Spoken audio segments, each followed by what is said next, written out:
नमस्कार। आज हम गीता के पहले अध्याय के दूसरे श्लोक पर थोड़ी गहराई से बात करने वाले हैं। जी हाँ, बिल्कुल। कुरुक्षेत्र का मैदान है, युद्ध बस शुरू होने ही वाला है। और हमारे पास जो जानकारी है वो एक स्रोत से है, जिसका शीर्षक है युद्ध भूमि में दुर्योधन का मनोहारी अवलोकन। तो यहाँ संजय बता रहे हैं धृतराष्ट्र को। हाँ, आंखों देखा हाल, समझिए। और फोकस है दुर्योधन पर, खासतौर पर तब जब वो पांडवों की सेना को देखता है। बिल्कुल, उनकी व्यू रचना को देखकर। तो इस श्लोक में क्या खास है? मतलब पांडवों की वो सजीवी सेना देखकर दुर्योधन का पहला रिएक्शन क्या था?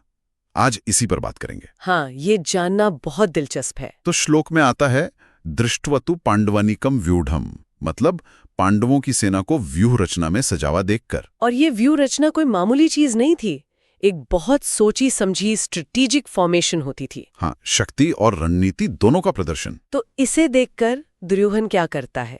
श्लोक कहता है आचार्यम उपसंगम्य राजा वचनम अब्रवीत। यानी राजा दुर्योधन अपने आचार्य, अपने गुरु द्रोणाचार्य के पास गया फौरन। और उनसे कुछ कहा। हाँ। और ये जो वो सीधा द्रोण के पास गया ना, ये अपने आप में बहुत कुछ कहता है। क्या मतलब? जैसे? मतलब सोर्स में ये आता है कि पांडवों की वो तैयारी देखकर दुर्योधन थोड़ा अंदर से हिल गया था। एक चिंता, एक असुरक्षा की भावना। भले वो बाहर से एकदम कॉन्फिडेंट दिखने की कोशिश कर रहा हो। बिल्कुल वही। और वो जो सोर्स का नाम है मनोहारी अवलोकन, ये शब्द मनोहारी बड़ा इंटरेस्टिंग है। हाँ, मैंने भी सोचा मनोहारी क्यों? क्या इसका मतलब ये है कि वो पांडवों की तैयारी से एक पल के लिए शायद इंप्रेस भी हुआ, या उनकी कुशलता देखकर एक अजीब सा डर और अचरज एक साथ? अच्छा, तो सिर्फ डर नहीं बल्कि शायद दुश्मन की काबिलियत का एक अनचाहा सा एहसास भी? ये तो और गहरा हो गया। हाँ, मुमकिन है। और फिर उसका द्रोण के पास जाना? हाँ, क्या ये सिर्फ घबराहट थी, या जैसा सोर्स में इशारा है एक तरह की चालाकी भी? हाँ, वही बात है। ये सिर्फ एक इमोशनल रिएक्शन नहीं था, इसमें स्ट्रैटेजी भी थी, पक्का। स्ट्रैटेजी? कैसे? देखिए, द्रोणाचार्य गुरु तो दोनों तरफ के थे, पांडवों के भी कौरवों के भी, पर लड़ रहे थे कौरवों की तरफ से। हाँ, ये तो है। तो दुर्योधन का उनके पास जाना, उनसे बात करना, ये एक तरह से पक्का करना था कि द्रोण पूरी तरह कमिटेड रहें। एकदम। अच्छा, मतलब वो उन्हें याद दिला रहा था कि आप हमारी तरफ हैं, या शायद पांडवों की ताकत दिखाकर उन्हें उकसा रहा था? शायद दोनों। ये दिखाता है कि दुर्योधन पांडवों की ताकत को पहचान रहा था।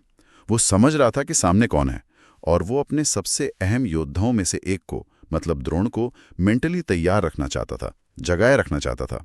तो एक ही पल में डल भी है, शायद वो मनोहारी वाला अचरज भी, और साथ ही साथ एक राजा वाली कूटनीति भी चल रही है। वाह, सही कहा।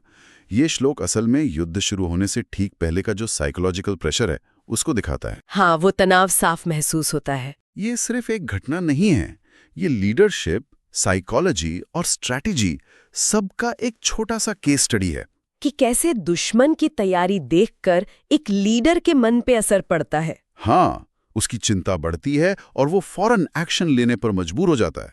दुर्योधन का द्रोण के पास जाना उसकी चिंता भी दिखाता है और उसकी स्ट्रेटेजिक सोच भी, दोनों चीजें।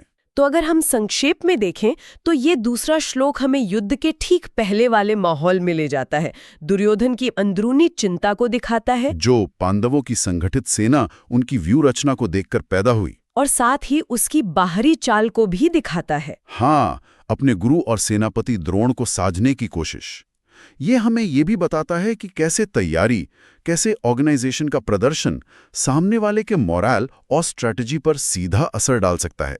और शायद वो मनोहारी अवलोकन वाली बात इसी मिले जुले असर की तरफ इशारा करती है।